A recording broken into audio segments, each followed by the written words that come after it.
Dalam satu rumah tangga, kalau pada akhirnya satu konflik muncul, tidak mampu mereka atasi, dua, tiga berikutnya ya, konflik-konflik berikutnya, mereka tidak mampu hadapi baik dengan cara komunikasi baik-baik gitu, apalagi berdiskusi atau menemukan kesepakatan yang bisa mereka jalani bersama, makin lama ini kan pada akhirnya mengikis rasa sayang, rasa cinta. Ya, karena kadang begitu dia ceria banget, terus dia sedih, gapnya itu terlalu jauh gitu. Jadi kadang-kadang ya butuh effort ekstra justru buat dia tampil kelihatannya senyumnya seperti dulu lepasnya kayak gitu. Karena ibaratnya kalau dari 10 turun ke minus gitu ya, mau balikin ke tengah, mau ke 10 lagi tuh jauh banget spreadnya. Jadi kita bisa ngelihat senyumnya dia itu langsung ketara, oh beda nih, nggak kayak yang dulu. Nah, Ricis juga menariknya nih adalah seorang wanita yang cukup dominan juga. Ya, jadi dominan ketemu dominan. Ya, Ricis seseorang yang to the point, cenderung langsung ya.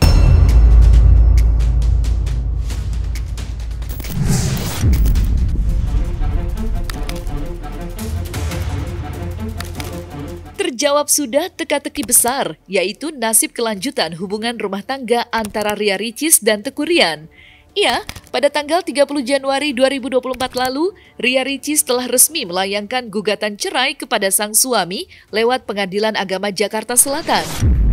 Isu retaknya pernikahan mereka memang telah menjadi buah bibir masyarakat. Usai keduanya tak lagi gemar untuk mempertontonkan keharmonisan di depan masyarakat luas. Mirisnya, kabar ini mencuat pasca keduanya menunaikan ibadah umroh di Tanah Suci Mekah. Sorotan masyarakat terhadap kabar kandasnya rumah tangga Ria Ricis kian diperparah setelah ceramah sang kakak tersebar luas di media sosial.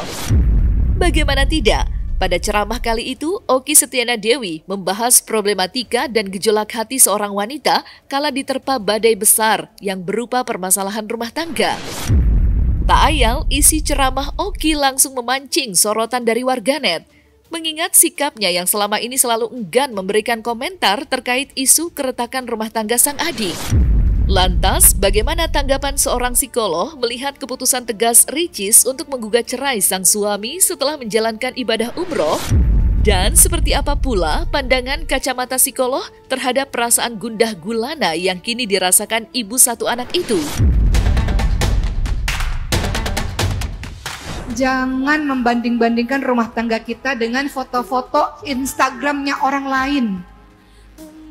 Kadang kita lihat enaknya suaminya, foto Instagram nih, enaknya suaminya baik, kehidupannya harmonis, rumah tangganya luar biasa, suami saya begini, kita meratapi nasib kita. Tidak ada rumah tangga yang tidak ada masalah dan semua orang memilih foto yang paling indah untuk ditaruh di sosial medianya masing-masing. Jadi jangan iri dengki dengan rumah tangga orang lain.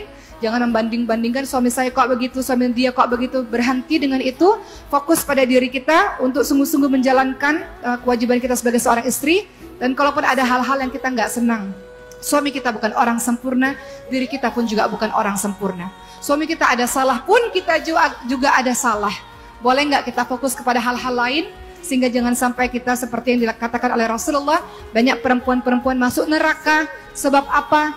Kebaikan suaminya banyak. Suaminya hanya salah satu, kemudian dia ungkit-ungkit terus, dia salahkan suaminya seakan-akan semua kebaikannya hilang. Semua kebaikan suaminya hilang.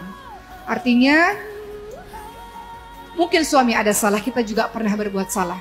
Dan kita minta sama Allah, semoga Allah kuatkan, Allah jaga, dan Allah terus membuat kita bersama apapun yang terjadi dalam suka dan duka sampai ke surga Allah Subhanahu wa taala. Kan kemarin Rian sudah mungkin ada ucapan Udah kenyang. Gitu. Mungkin seperti apa sih? Soal rumah yang sama anak-anak nih Mbak, makan siang dulu deh Mbak, aku kasihan Mbak beneran deh. Nunggunya lama. Doanya aja, mungkin doanya aja. Mas Sony, Alhamdulillah kemarin di UK seru deh. Oh, iya udah ayo Bapak tolong Mbak, ayo Mbak.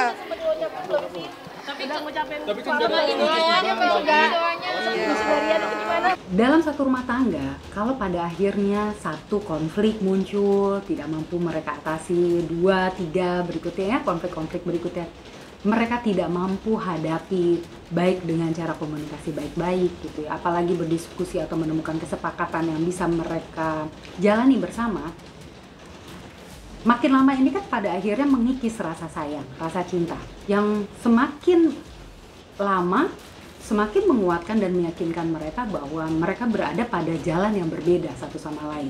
Nah, ini yang pada akhirnya mereka berpikir, atau mungkin si pihak perempuan yang mengatakan merasakan bahwa tidak ada lagi hal-hal yang bisa membuat dia bisa bertahan dalam pernikahan ini, karena nggak ada hal-hal yang mungkin bisa menguatkan atau meyakinkan dia bahwa kalau bersama dengan pria ini aku akan bisa menjalani hubungan pernikahan yang harmonis, hubungan pernikahan yang mungkin sesuai dengan harapan dan visi misinya. Setiap pasangan itu punya harapan yang berbeda antara yang satu dengan yang lain. Kalau dianggap yang satu harus memahami, belum tentu dipahami. Yang harus dilakukan adalah menjabarkan apa yang diharapkan itu, dikomunikasikan dengan baik, sehingga akhirnya bisa ketahuan, oh ya ini saya diharapkan untuk melakukan ini kepada pasangan saya. Yang satu juga gitu, oh ya dia minta diperlakukan seperti ini, jadi dilakukan. Misalnya love language setiap orang tuh beda.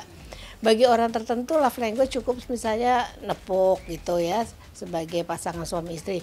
Tapi love language yang satunya, kamu hari ini cantik deh, bisa, itu harus menjadi itu.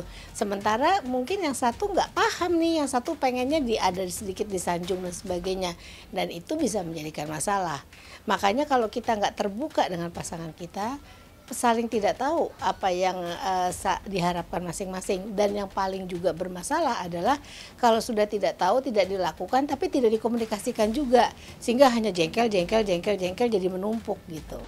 Kalau kita runuti perjalanan hubungannya mereka gitu ya, dari awal bagaimana mereka menghadapi konflik, lalu memutuskan untuk melakukan refleksi dengan berpisah tempat tinggal gitu ya, lalu melakukan ibadah bersama dan lain sebagainya. Saya pikir mereka sudah melakukan tahapan-tahapan yang menurut mereka cukup dilakukan untuk sebagai upaya memperbaiki hubungan mereka sendiri gitu. Tapi pada akhirnya mereka berada di keputusan bahwa ini adalah jalan yang terbaik untuk mereka lalui.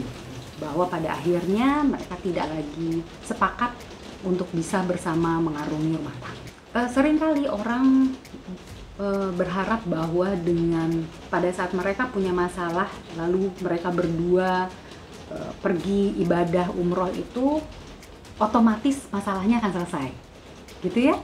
Entah berharapnya di sana mungkin bertemu dengan peristiwa-peristiwa atau hal-hal yang mampu semakin merekatkan hubungan mereka. Tapi sayangnya seringkali itu tidak terwujud. Karena apa? Akar masalah yang mereka alami sebenarnya belum mereka selesaikan dulu di tanah air. Kebayang ya, pada saat berangkat sama-sama bawa konflik, mungkin sama-sama memendam kemarahan, kebencian, ketidaksukaan gitu, ketidakpuasan, ketidaknyamanan, ketidakpercayaan gitu ya. Lalu otomatis berharap di sana semua itu akan hilang, itu kan satu hal yang sebenarnya kecil kemungkinannya untuk bisa terwujud. Orang seringkali berpikir bahwa dengan beribadah lalu berharap bahwa pernikahannya akan langgeng. Tapi kan seringkali bisa jadi perceraian itu adalah jalan yang paling baik, jawaban paling baik. Karena tidak semua, bukan berarti bercerai itu juga buruk. Bersatu pun kalau pada akhirnya tidak memberikan kedamaian satu sama lain juga, itu kan pada akhirnya tidak berefek baik bagi masing-masing. Tapi pertanyaannya selalu biasanya adalah seberapa besar usaha yang sudah dilakukan untuk mencoba untuk memperbaiki. Manusia nggak ada yang luput sama kesalahan. Tapi pertanyaannya, kalau misalnya sudah tahu ada kesalahan, kalau dibicarakan apakah mungkin untuk diperbaiki? Nah, kecuali udah dicoba lagi, tidak juga diperbaiki. Ada contoh-contoh kasus seperti itu, sehingga berdampaknya yaitu kemungkinan lanjut cerai.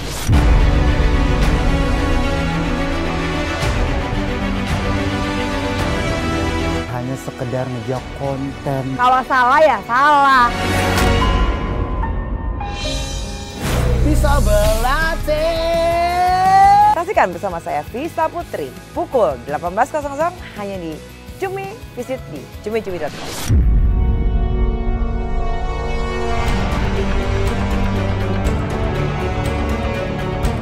Kandasnya hubungan pernikahan yang dibangun oleh Ria Ricis dan Teuku Ryan memang tengah mencuri perhatian pecinta panggung hiburan tanah air.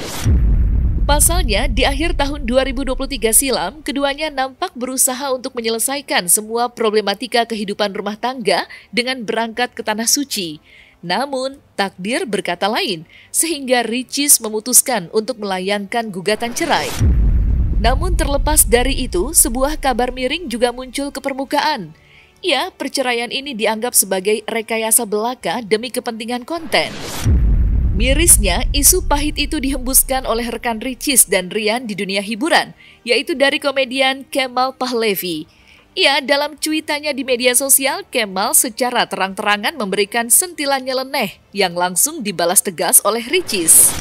Lantas, seperti apa pakar pembaca raut wajah melihat setiap ekspresi yang dibagikan Ricis dalam setiap postingannya?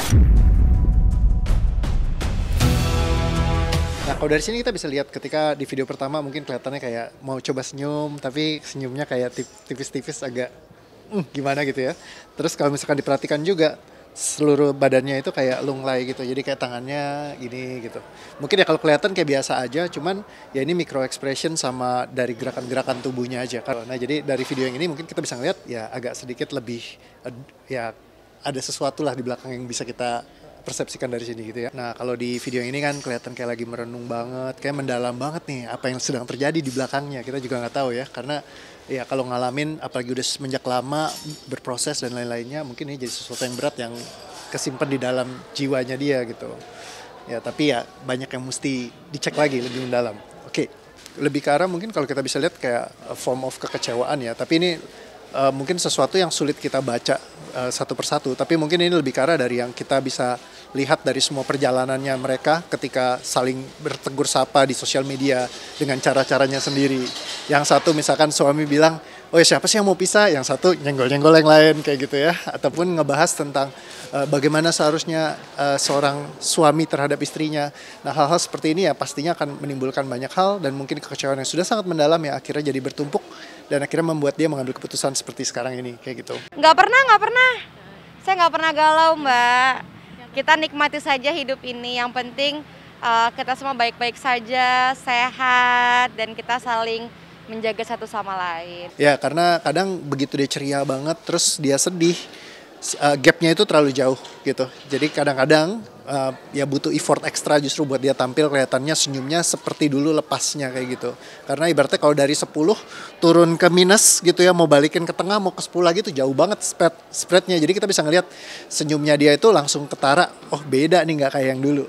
Well, actually iya, kalau misalkan dari sekilas global walaupun dia coba nunjukin keceriaan gitu ya, bagaimanapun juga kalau kita apalagi culture-nya di Indonesia, hubungan antar pasangan itu menjadi sesuatu yang sangat signifikan ya, apalagi kalau seorang wanita usia muda punya satu anak, udah sampai harus berpisah gitu ya hubungannya, itu pasti akan devastating banget gitu, ngalamin mungkin ada kesedihannya sendiri atau berat bebannya. Jadi ya apalagi kalau dengan keputusan seperti ini ya kalau udah sampai dia benar-benar ngambil keputusan banget, mikirin banget dan akhirnya gongnya dia ajukan gugatan ini, ya berarti emang udah siap lah buat nanti ke depannya seperti apa. Dan kalau misalkan seperti itu, pasti ada bebannya sendiri yang walaupun ditutupi, ya mungkin pada akhirnya juga akan terlihat juga sih. Kan siapa sih yang pengen buat berpisah gitu sebenarnya, ya kan? Ya tentunya, karena kalau ya sebagai public figure kan harus tetap nunjukin keceriaan ya. Dan juga apalagi kalau misalkan baru berpisah, biasa kan kita cenderung pengen drawback jadi supaya kelihatannya lebih ceria, lebih bagus, lebih happy gitu. Bahkan kalau misalnya jadi kayak contohnya misalkan simple, kalau misalnya putus sama mantan pasti pengennya ya nunjukin yang terbaik ya kan, biasanya orang kayak fitness, ngerapihin badannya segala macam, terus bikin body goals-nya sendiri supaya apa nanti bikin kayak wah supaya saya lebih menang nih, lebih bagus nih, bahkan lebih happy ketika kamu udah gak ada lagi di dalam hidupku kayak gitu. Cinta itu mempertemukan. Hal itu bisa membuat seseorang sampai ke titik terendah dan tergelapnya. Cinta itu menyatukan. Mereka tahu nggak hal-hal lain di luar itu? Hal-hal apa yang saya lakukan untuk Lesti? Cinta itu memisahkan. Kalau orang tua gue pada akhirnya tidak menganggap gue anaknya lagi. Bahkan kadang cinta itu juga meninggalkan. Satu saat gue kenapa-napa, dibunuh misalnya. Anak saya nikah, kenapa yang jadi walinya itu bukan saya? Tapi satu hal yang pasti, cinta itu punya kekuatan. Alvin in Love, cinta untuk semua.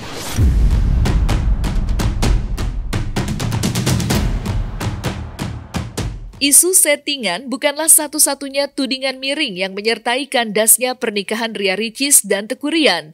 Ya, beragam kabar miring sebelumnya telah terlebih dulu menodai rumah tangga mereka berdua.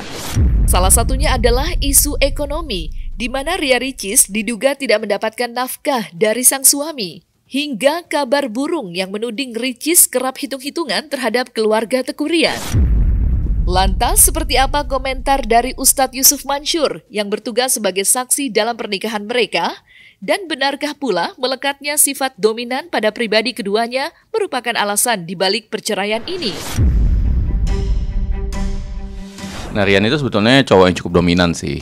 Dia itu ya macho ya, punya energi lakinya itu banyak kelihatan. Nah, Ryan itu orangnya lebih to the point kalau kita bicara tentang di kehidupan pribadinya. Sedangkan di kehidupan luarnya itu lebih banyak menahan pembicaraan, lebih banyak analisa. Nah, Ryan itu juga sedikit kurang mandiri. Maksudnya dalam arti kata ya bisa kerja sih, tapi boleh dibilang mungkin kalau dibandingkan dengan Ricis itu lebih mandiri. Cukup pendiam sebenarnya. Dan juga tapi terkadang suka juga berdebat kalau memang diperlukan. Jadi ada menyukai perdebatan lah kalau memang perlu ya. Dan adalah seseorang yang berpikirnya cepat. Ya, kira-kira seperti itu sih. Nah, Ricis juga menariknya nih adalah seorang wanita yang cukup dominan juga.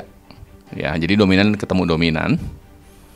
Ya, Ricis seseorang yang to the point. Nah, tantangannya adalah ketika sepasang itu punya energi yang cukup dominan. Nah, ya, itu yang menantang.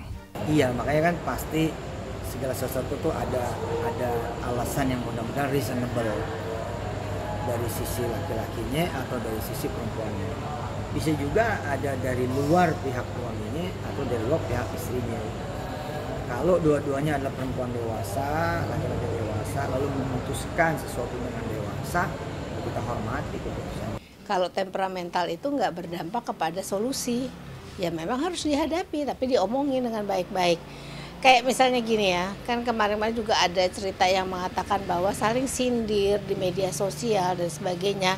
Hal itu belum tentu bisa mencapai sasaran, karena itu dalam komunikasi disebut namanya komunikasi submisif, di mana orang itu tidak menyatakan perasaan pikirannya langsung directly kepada orang yang bersangkutan. Nyindir-nyindir itu belum tentu mencapai target yang diharapkan. Atau misalnya komunikasi tapi dengan secara agresif, di mana ngomongnya kasar, ekspresinya juga tidak menyenangkan, menyampaikan perasaan, pikiran dan keinginan, tetapi akhirnya orang yang diajak bicara mengalami sakit hati dan sebagainya, berdampak pada apa? Ya akhirnya marah gitu. Tapi harusnya kalau mau ada masalah, komunikasinya dengan asertif, menyatakan perasaan, pikiran dan keinginan secara jelas. Saya nggak suka dilakukan seperti itu, saya ingin melakukan apa, tapi dengan tidak marah, tidak apa, jadi ngomongnya nyampe target dan kemudian tidak menyudutkan orang yang diajak bicara. Itu bisa didapat solusinya. Mungkin aja, dan tidak menutup kemungkinan juga karena yang satu datang dari keluarga yang berbeda, yang ini dari keluarga yang berbeda, cara mereka mengekspresikan diri juga bisa beda-beda. Itu juga bisa. Jadi banyak sekali penyebabnya. Kalau misalnya nggak diomongin ya nggak pernah tahu apa yang membuat itu terjadi. Jangan pernah senang, ya, jangan pernah senang melihat orang bercerai. Kita harus mendoakan. Lo baru gugat kan, tahu nggak jadi, kan nanti ada masalah, ada ya, insya Allah mudah-mudahan kita berdoa bukan cuma nggak jadi cerai, tapi lebih apalagi lebih matang lagi, erat lagi, lebih akrab lagi.